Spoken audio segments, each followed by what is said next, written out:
Bismillahirrahmanirrahim. Assalamualaikum warahmatullahi wabarakatuh.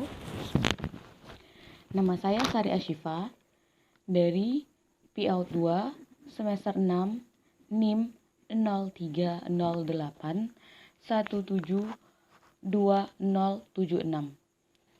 dengan mata kuliah Metode Penelitian Kuantitatif dengan dosen pengampu Ibu Masyarah MPD.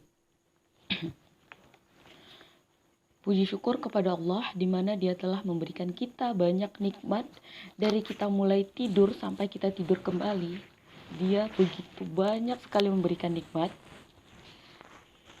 Maka dari itu, jangan pernah sesekali kita tidak bersyukur atas nikmat yang telah Allah berikan terhadap kita.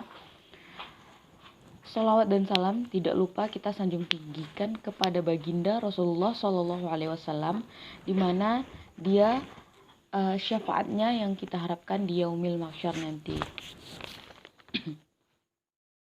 Saya sangat berterima kasih kepada Ibu sebagai pengampu mata kuliah metodologi penelitian kuantitatif ini karena telah mengizinkan saya menyampaikan hasil mini proposal saya di semester ini. Baiklah, di sini yang pertama saya akan bahas 3 bab. Yang pertama bab 1, bab 2, dan bab 3. Pertama, bab 1, pendahuluan, latar belakang. Pendidikan anak usia dini PAUD adalah masa di mana anak belum memasuki pendidikan formal. Rentang usia dini merupakan saat yang tepat dalam mengembangkan potensi dan kecerdasan anak. Sebagaimana pasal 1 butir 14 Undang-Undang Nomor 20 Tahun 2003 menjelaskan bahwa PAUD itu sendiri merupakan suatu upaya pembinaan yang ditunjukkan kepada anak sejak lahir sampai usia 6 tahun yang dilakukan melalui pemberian rangsangan pendidikan untuk membantu pertumbuhan dan perkembangan anak dalam memasuki pendidikan yang lebih lanjut. Selain itu saya mengangkat tentang tema tadi karena kurangnya yang namanya kreativitas di PAUD Al-Furqan.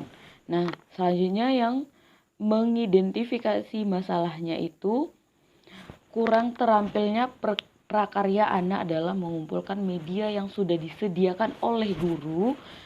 Nah, berdasarkan dari identifikasi yang diambil, rumusan masalahnya adalah bagaimana peningkatan keterampilan prakarya anak di PAUD Al-Furqan. Selanjutnya, di sini saya akan bahas bab 2, yaitu tinjauan pustaka dengan kajian teoritis. Hakikat anak usia dini. Anak usia dini adalah anak yang baru dilahirkan sampai usia 6 tahun. Usia dini merupakan usia di mana mereka mengalami pertumbuhan dan perkembangan yang sangat pesat. Nah, di dalam usia ini, anak itu sering disebut-sebut dengan masa golden age. Makanan yang bergizi dan keseimbangan stimulus yang diberikan itu sangat dibutuhkan anak untuk perkembangan dan pertumbuhannya. Jadi, pada masa usia golden age juga kita harus memberikan banyak-banyak stimulus kepada anak seperti itu. Nah, selanjutnya ada karakteristik anak usia dini. Yang pertama, anak itu bersifat unik. Salah satu contohnya sifat unik yaitu anak itu suka bermain peran dan dia suka menirukan dari peragaan orang dewasa seperti itu. Misalnya seorang ibu yang sedang menelpon ayahnya. Jadi ketika anak itu lihat, tiba-tiba dia bermain peran sendirinya dengan bonekanya atau dengan robot-robotnya mungkin. Jadi di sini dia pura-pura menelpon pula seperti itu. Nah, selanjutnya ada sifat anak itu, anak mengekspresikan perilaku bersikap spontan. Nah, bersikap spontan ini maksudnya anak itu tanpa berpikir dulu yang lebih jauh akan seperti apa. Jadi selanjutnya juga ada anak bersikap aktif dan energik. Itu salah satu sikap atau karakter anak yang paling unik kalau menurut saya. Selanjutnya juga ada yang namanya anak itu egosentris. Jadi anak itu saya katakan seperti itu karena pada observasi yang pernah dilakukan, salah satunya anak itu ketika punya mainan dia tidak kurang mau berbagi karena dia paling suka dengan mainan itu. Padahal dia punya 2 mainan gitu. Nah, selanjutnya juga ada anak memiliki rasa ingin tahu yang sangat tinggi. Ini paling benar kalau dari observasi yang saya lihat di lapangan. Anak itu rasa ingin tahunya sangat tinggi, makanya anak itu suka bertanya. Jadi kita sebagai gurunya harus pandai-pandai dalam menjawab. Selanjutnya anak bersifat eksploratif. Terus anak kaya dengan fantasi, anak muda frustasi. Nah, kalau kata frustasi ini, misalnya ketika anak misalnya tidak mendapatkan apa yang diinginkannya, nanti bisa jadi dia bikin hal yang aneh di luar jangkauan seperti itu. Selanjutnya ada anak masih kurang pertimbangan dalam melakukan sesuatu. Itu tadi seperti yang poin kedua, anak mengekspresikan perilakunya bersikap spontan. Nah, itu masuk ke dalam ini. Anak itu langsung melakukan sesuatu tanpa harus memikirkan resikonya dulu gitu. Nah, selanjutnya daya prihatin anak sangat pendek. Anak itu banyak belajar dari pengalaman. Nah, selanjutnya di sini saya akan bahas tentang aspek perkembangan anak usia dini. Nah, teman-teman, aspek perkembangan anak usia dini ini terbagi lagi. Ada 6 aspek. Yang pertama itu aspek fisik motorik. Nah, fisik motorik inilah yang mendukung bahwasanya perkembangan fisik dan motorik anak itu harus sejalan gitu. Harus istilahnya ketika perkembangan fisiknya itu dan motoriknya itu lancar, maka akan sesuai dengan pertumbuhan anak gitu. Nah, selanjutnya itu ada perkembangan kognitif. Nah, kognitif ini lebih ke kecerdasan. Selanjutnya ada perkembangan bahasa anak. Nah, seperti yang kita lihat dari misalnya dia umur 3-4 bulan itu anak cuman bilang, dia cerita tapi cuman kita ajak lawan bicara aja. Nah, sampai dia umur 9 bulan atau sampai 1 tahun dia mulai bisa berkata pa, ma, hal yang muda-muda. Terus dari umur 1 tahun sampai selanjutnya dia udah mulai kata-katanya itu udah mulai jelas, sekata-sekata, kita udah mulai mengerti. Nah, selanjutnya itu ada perkembangan sosial emosional anak. Nah, semakin anak udah meranjak dewasa, umur 7 tahun atau dari 5 tahun sampai 6 tahun, itu anak mulai sosialnya itu dan emosional itu meningkat. Jadi dia kepengen menang sendiri, seperti itu. Selanjutnya juga perkembangan nilai agama dan moral. Nah, nilai agama dan moral ini kita harus sebagai orang tua harus sangat bijak dalam menjawab pertanyaan anak, karena anak itu sifatnya atau karakternya itu sangat unik, yang apalagi punya 1000 pertanyaan seperti itu. Nah, yang terakhir ada perkembangan seni. Nah, perkembangan seni ini seperti contohnya anak suka mendengar musik atau anak udah mulai memainkan alat-alat musik atau suka bergendang-gendang dan lainnya. Nah, selanjutnya di sini saya akan menjelaskan tentang strategi perkembangan keterampilan prakarya. Jadi kita sebelumnya harus mengetahui dulu, prakarya itu menurut KBBI adalah pekerjaan tangan atau pelatihan sekolah.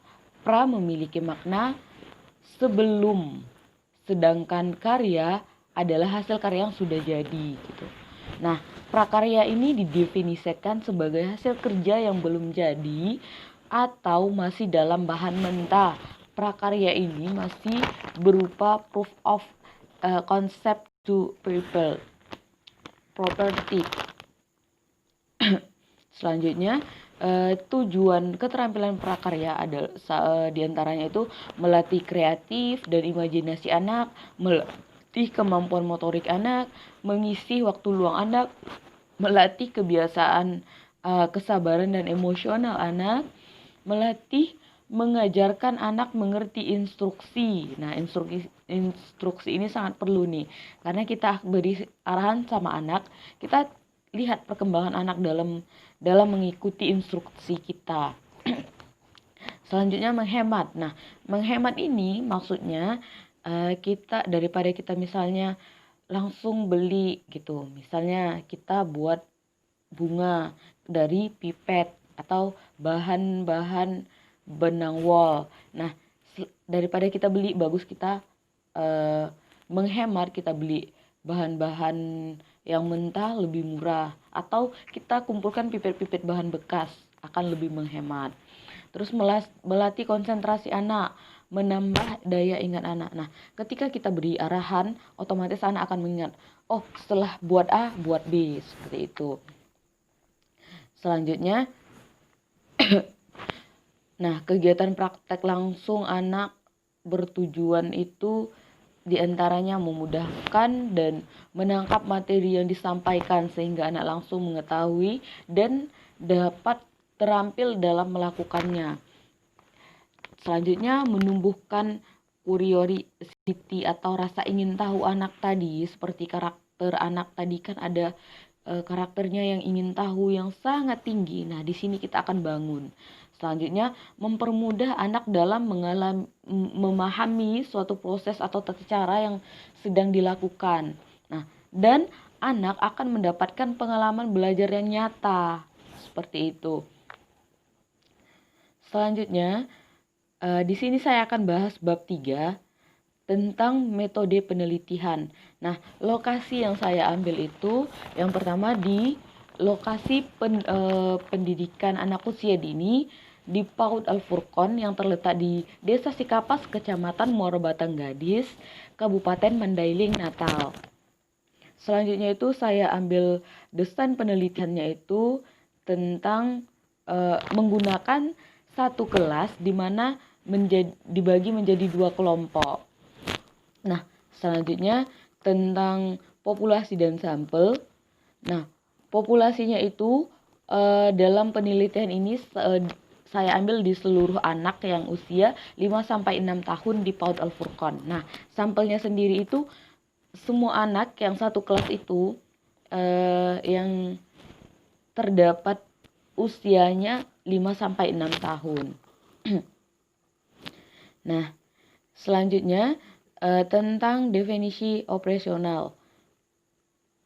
Dalam penelitian ini terdiri dari 2 variabel. Yang pertama itu variabel terikat dan variabel bebas. Variabel terikatnya itu mengenai pola. Nah, pola yang kita ajarkan kepada anak. Sedangkan variabel bebasnya itu tentang prakarya yang akan diselesaikan anak. Nah, di sini saya ambil kegiatan untuk itu yaitu meronce. Nah, selanjutnya instrumen pengumpulan data. Jadi di sini saya menggunakan lembar observasi untuk mengetahui sejauh mana perkembangan anak. Selanjutnya teknik analisis data. Teknik analisis data ini ada 2. Yang pertama tentang teknik statistik deskriptif. Adalah statistik yang digunakan untuk menganalisis data dengan cara mendeskripsikan atau menggambarkan data yang telah dikumpul sebagaimana ada tanpa bermaksud membuat generasi hasil penelitian. Nah, yang selanjutnya itu ada analisis statistik inferensial. Nah, yang inferensial ini dia sering juga disebut dengan statistik induktif atau statistik probabilitas probabilitas.